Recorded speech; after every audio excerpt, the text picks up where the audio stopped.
Hello, everybody. Hope everybody's doing well from home. I'm here presenting with Piper, who is our new kitten that we got at the beginning of quarantine. Um, no better time to get a new pet. I wouldn't be surprised if some of you also got a new pet. But me and Jay wanted to present with you guys our project of which we've been working on, which is about the 2018-2019 NBA season and whether a player is a starter or not. So our initial question was, is this player a starter? But over time, we slowly found out that we're going to need to add a new question with it that complements it. And the other question with it is, what statistics are most valuable in correlation with being a starter? Over time, we added the second one because we didn't really know which stats are going to be valuable. And so we use every single per game primary stat that we could find, which we'll get into a little bit more later and show which stats that decision tree that SAS decided was most valuable in finding out whether a player is a starter or not. So the criteria we used, so we had to develop a whole new stat within our Excel sheet in order to create a binary statistic to find out if a player is a starter or not. NBA players don't really have a designated starter name next to them.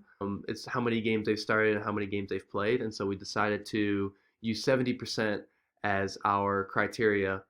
They have to start 70% of the games that they played within that given season. We decided to use percentages instead of actual total games started because, for example, Kevin Love started every single game that he played that season except one.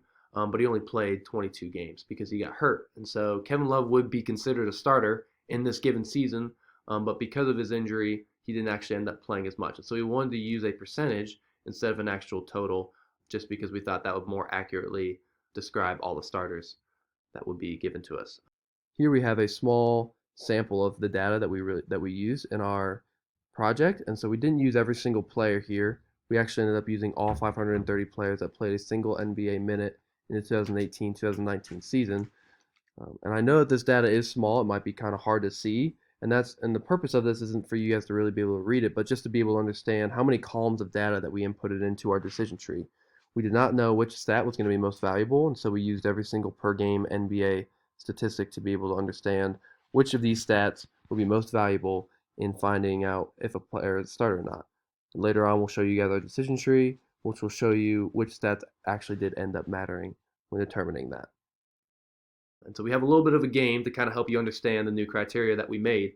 So we have three quick faces for you. Let us know in your review for our presentation how many you got right of those three. That'd be great. So start is an easy one. This is LeBron James if you don't know who he is. So is LeBron considered a starter or not with our criteria? The answer is yes. LeBron is a starter in our criteria. He started 55 games of the 55 games that he played in the 2018-2019 season. Next is we cropped Jay's face onto an NBA player's body. So is Jay considered a starter of the 2018-2019 NBA season? That answer is no. Jay didn't play a game in the 2018-2019 season, nor did he start one. So Jay is not considered a starter. And lastly, Derrick Rose. Derrick Rose played for the Timberwolves this past season. So is Derrick Rose considered a starter with our new criteria? That answer is no. Derrick Rose is not considered a starter. He started 13 of his 51 games. 13 out of 51 does not exceed the 70% mark to be able to qualify as a starter from our criteria. So Derrick Rose is not considered a starter. All right, thanks, Austin.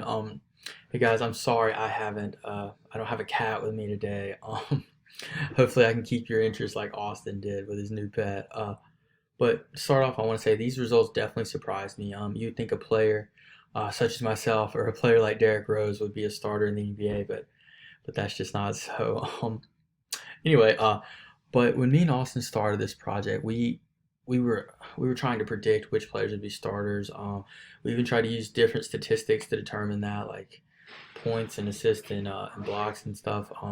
But that didn't work out. So we ended up having to use a decision tree through SAS and let that actually tell us which variables were important to whether or not a player was a starter. And in this next slide, Austin is going to show us the decision tree and explain that a little bit for us. Thanks. Thank you, Jay. So next we have our decision tree. So this is the final decision tree that was given to us by SAS. So just a couple things to help clarify what's going on. So the yellow circles are the nodes, and so these nodes will state a decision that you made from the previous node. And so, for example, is this NBA player a starter? Is the first question. Is okay. So did they average less than 27.65 minutes per game? Then you go this way. If they average more, go this way. And so let's say that they average less. Then the next question would be, do they average less than 22.15, or do they average more than or equal to that? And so, and you keep on going down. This blue box at the bottom is a key in case that you aren't sure of some of the abbreviations that we have. For example, MPG is minutes per game. ORB is offensive rebounds per game. All of these. The only stat that SAS gave us that does not use a per game statistic is this one right here between these two nodes, and that is number of games that they played in that season. So that refers to the 2018-2019 season. But the rest of the nodes should be clarified in this key that we have for you down here. And then the green boxes at the bottom of each and every single decision node shows how many starters and how many non-starters are specifically qualified in each one of these decisions. So in our next slide, Jay will show us a little bit more of how we decided to dissect what we've been given in this tree to be able to help you all better understand. All right, thank you, Austin. So obviously, Austin, he talked about the decision tree and kind of analyzed that and told you guys about some nodes, but I want to dive a little deeper into this. And so I made a player distribution chart for our best indicator, which was minutes per game. So an example of the average NBA player plays less than 22.15 minutes a game, roughly 60% of the league, definitely the vast majority of the league falls into this category. Only 1.9% of those guys are starters for their teams. On the other end of the spectrum, guys that played over 27.65 minutes per game, which make up almost a quarter of the league at 23.21%. Of those guys, 91% of them, or just over 91% of them, are starters for their team. So if a guy falls above the 27.65 minute per game average, he definitely gets to play a lot and is definitely a highly thought of player by his team. So minutes per game was not the only variable we talked about. Offensive rebounds, defensive rebounds, and personal fouls were big indicators too. And statistics like that really show how often you're on the court more than production, like points per game did, which was also in our decision tree.